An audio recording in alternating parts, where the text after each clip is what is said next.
high school first 2 years, freshman, sophomore year, do you imagine in 30 years, 40 years, you'll tell your grandkids? What will you tell them about this time and place? How will the world have changed? I mean, think about this. If you were to somehow transport that smartphone that you enjoy back to your great-great-grandma, and you were to hand it to her, of course, first of all, it wouldn't work, right? Because there's no towers. But if you could say to her, no, I'm serious, Grandma. On this device, you can talk to someone live on the other side of the globe in real time. Your grandma would like, you're right, you're insane. What will it be like when you're a great-great-grandma or great-great-grandpa? As I've said, the gamers in the house. There will be a day when your grandson or granddaughter will say to you, let me get this straight, you held some kind of device and you looked into a TV screen to play games? Well, that sounds painfully boring. The way that you look, for example, at Atari, the old Atari games, where that little thing goes bang, bang, bang, and you go, oh my gosh, how could you consider that? How could you consider that gaming? That's not any fun at all. There will be a grandson of yours that will say, you weren't in the game? You weren't the game.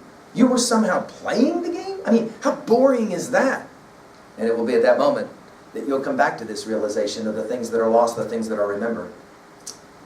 We mentioned it to be the symbolism in play. At 3A, I mentioned Proust and the desire of the remembrance of things past. That is a title we don't teach at the high school level, but certainly at the college level you'll want to read that. It's a wonderful, wonderful novel that tries to understand this holding on to things of the past. What is for you the text that teaches you to respect the past, that teaches you to hold on to the past, and the ways in which that's so vital? We've seen a number of titles in our freshman and our sophomore year. Celebration of Grandfathers comes to mind from our freshman year. What is the text for you that remind you of how important it is that you hold on, while you go forward, that you hold on to the past? And finally, in your life, who is the old-timer that keeps you grounded?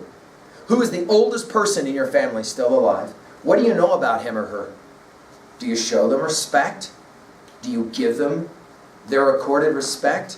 Are they in fact kind of a relic that's set off to the side and maybe even ridiculed or made fun of? And how tragic is that? How about this for a question? If we are the stories that we tell and retell, what is your story of most importance in your family? What is that story for you? What is the story of your family that you've heard? Maybe the story that's told again and again and again, handed down. What is the story that you have rejected, that you knew you will not be a part of that story anymore? Can you write that one down? Well, there you go. A powerful, powerful text by Santos that opens us up now. Let's go ahead and turn in Unit 6 now to a few readings and continue to grow. Thank you.